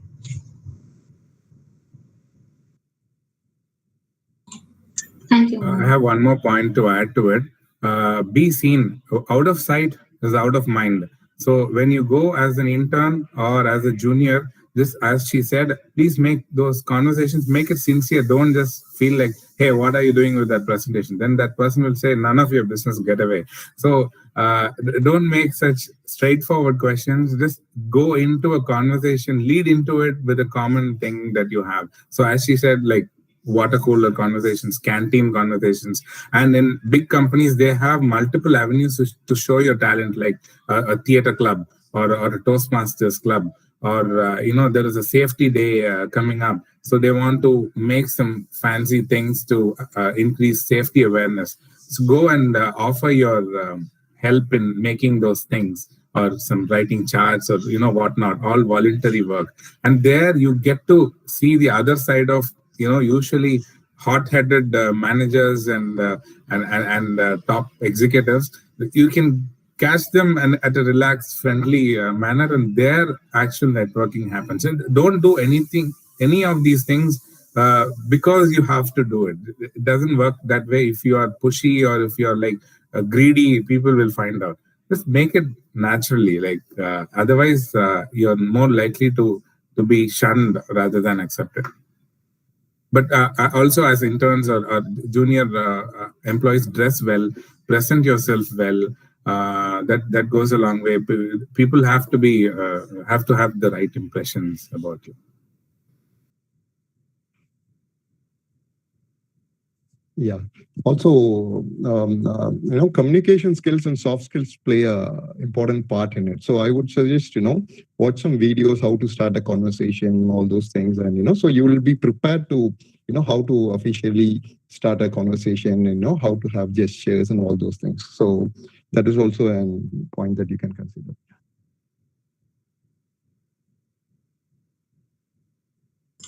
Okay, there is another question on the chat box. I think Ram sir has answered that. Anyways, I'll read it out. As a very strong, young-minded 20-year-old, I feel guilty that I don't already have something going for me. Many 19 or 20 or 21-year-olds around have their own businesses or are on social media influencers or content creators. So the question here is, am I slacking? You can be honest.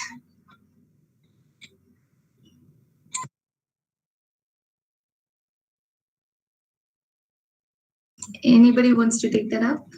I think Ram has already answered that in the chat box. But Meenakshi, the fact that you are even, you're aware of the fact that you're very strong-minded, and the fact that you're feeling guilty is a great first step. But I don't think you should feel guilty. A lot of us here, and I'm sure Sehaj and Ram and Ravi would agree with me here. All of us have been in that shoes, and we continue to be in that shoes time to time when we start something new or when we want to start exploring something. So definitely, you are not slacking.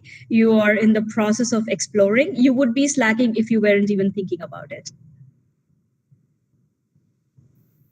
Mr. Sehaj has a point to say. Yes, please. Okay, so my point is very clear.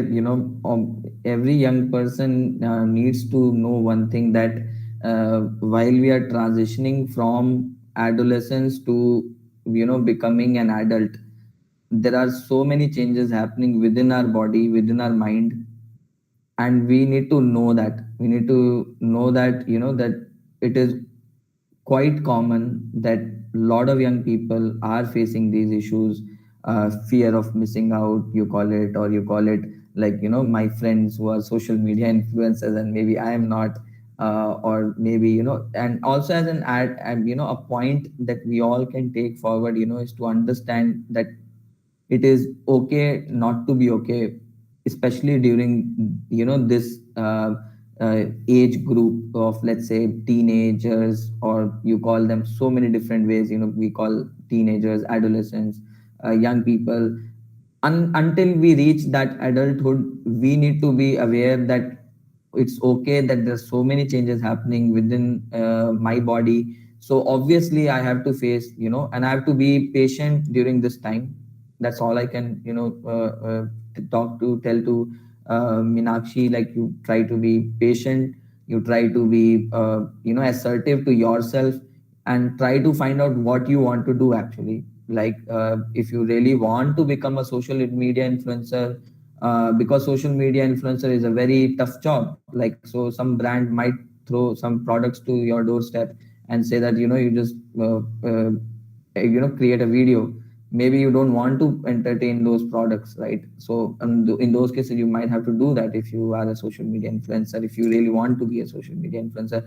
And then when you talk about creating your own business, it's a very tough thing. I don't want to discourage anyone here, but it's not easy. Building a business is really not easy. So just because your friend is doing it, I think maybe you can support your friend rather than get opening up your new business. You can maybe tag up with your friend, and let's say if your friend is the CEO of that company, you can become the CEO of that company, right? So you can take certain roles which are helping your friend reach that goal, which and it's also about understanding sharing those goals, right? So if I share that goal with someone, I would rather tag up with that person and do that together, rather than saying that, okay, my friend is creating company A, so I'm going to create company B. So I think that's something where we need to be very careful.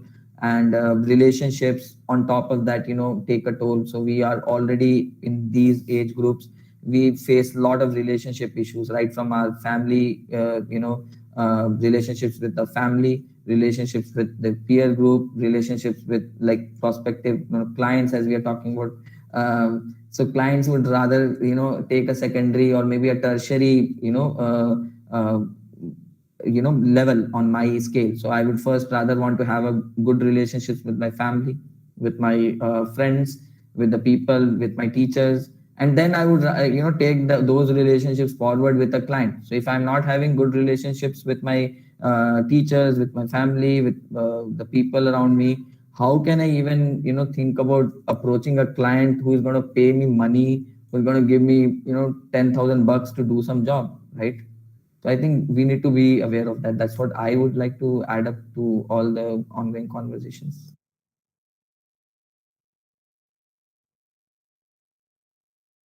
Thank you, sir. Najwa, I think we have one more question. And this will be the last question.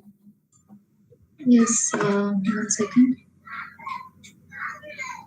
I think Ram sir has answered that as well, but anyways, I'll read it out. I don't hold an internship, but have worked part-time for a global brand for a year and a half. Also have a graduation certificate from them and a letter of recommendation.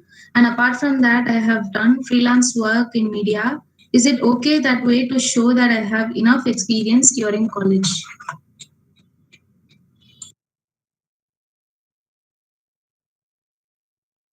So,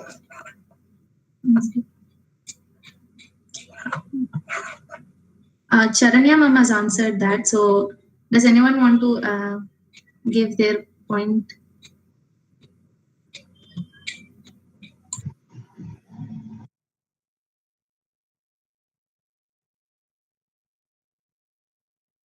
Najwa, can you repeat the I question? think 1 second, I'll post the question again.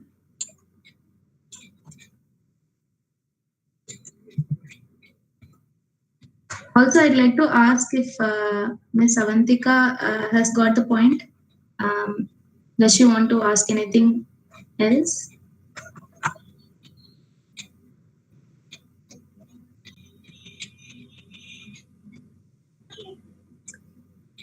Okay, maybe I think we can go ahead with the instruction part. Kritika? So before I proceed, Kritika? yeah. Yeah, before we proceed to vote of thanks, I have a request to all our panelists. So we'd like to hear a sign of statement from each one of you, please. We'll go first with Charanya ma'am. First of all, thank you so much for this opportunity. And I think, as I said before, you guys have done a fantastic job getting us all together, and especially with the support of your faculty as well. It's so nice to see your faculty all through and encouraging and giving valuable inputs as we went through with this panel. And I think these are really, really valuable questions that you have asked. We've discussed a lot. So thank you for that opportunity. I hope we have helped you get certain things clarified, but this is a large space. So feel free to ping any of us, and I'm saying this on behalf of all of the panelists here. We're more than happy to help you in any way possible. Thank you so much for the opportunity. Thank you, ma'am. Next to Mr. Ravi. So how do you feel about this panel discussion? Yeah, it was an amazing experience, actually. Actually, I learned a lot through this, event today with other panelists. Also, the interesting questions from the participants. That's really amazing. So it's a good start to discuss about the digital literacy, and so I just want to share one thought here.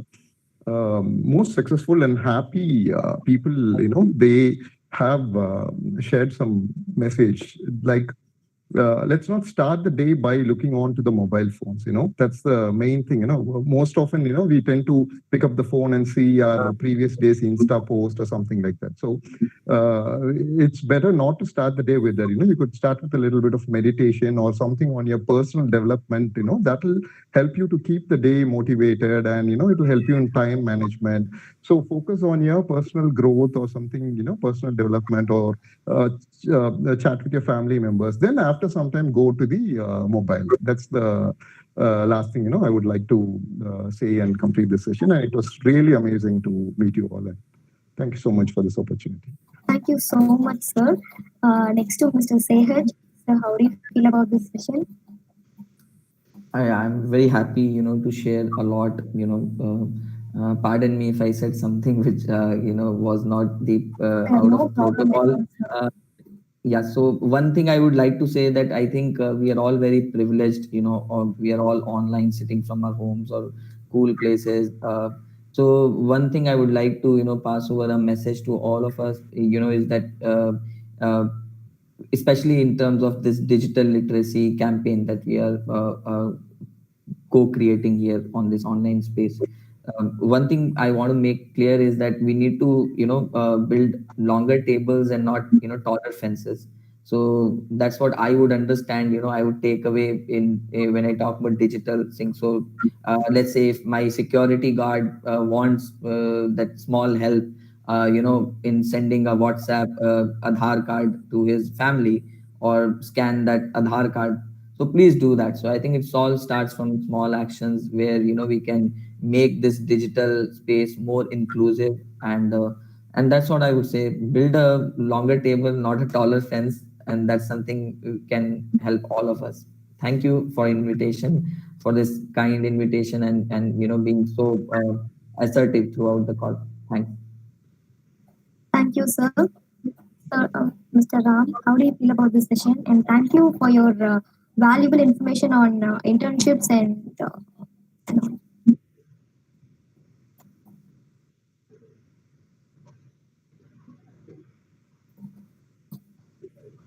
Sir, am I audible?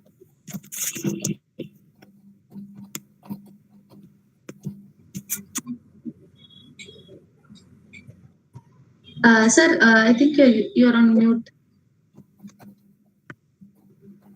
Hey, sorry, I had network issue. Now I'm okay. Did I miss anything? Sir, how do you feel about this session? And we'd like to hear about your side of today. Well, thank you so much for inviting me. This is the first of this kind that I'm part of. Usually, an introvert, I don't participate in such. So thank you for inviting me, and great knowing all of you panelists. Thank you. Thank you so much, sir. Over to you, Kritika. Yes, before I proceed with the vote of thanks, I have a few instructions to make regarding the e-certificates and the e-gifts. We have given the link for the feedback form in the chat box. Kindly fill in the information to get the e-certificates and the e-gifts as well. We're also happy to announce that we have a quiz a contest at 7 p.m. today. Please kindly follow our Instagram page for more details. And it gives me an immense pleasure to present the vote of thanks for today's panel discussion. I would like to thank all our panelists, Mr. Syed sir, Mr. Ravi sir, Dr. Sharni, Mr. Ram sir, and Mr. Aranya ma'am for enlightening us. With no doubt, I can say that today's session was full of knowledge and interesting things. It gave us all deep insights into the topic and also revealed many interesting, fascinating facts. I'm pretty sure that the information provided by all the panelists will definitely help us with our studies and future. Once again, I would like to thank our panelists for taking a time out from the busy schedule and illuminating us with their knowledge. I would like to thank our principal, Dr. Lalita Balakrishnan, and a special thanks to our ever supporting head of the department, Dr. Anureka ma'am, and our department faculties for encouraging and supporting us always. And also our heartfelt thanks to students for participating and paying attention throughout the session. With these warm words and a kind message, we move to the end of today's session.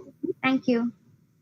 Well done, girls. Well done, girls, for bringing in such lovely speakers, making this morning very, very valid, meaningful, enlightened. Great day. I think it's a great start of a campaign. Thank you, panelists. I think we could plan more sessions with them, probably individual sessions. Yes, ma'am.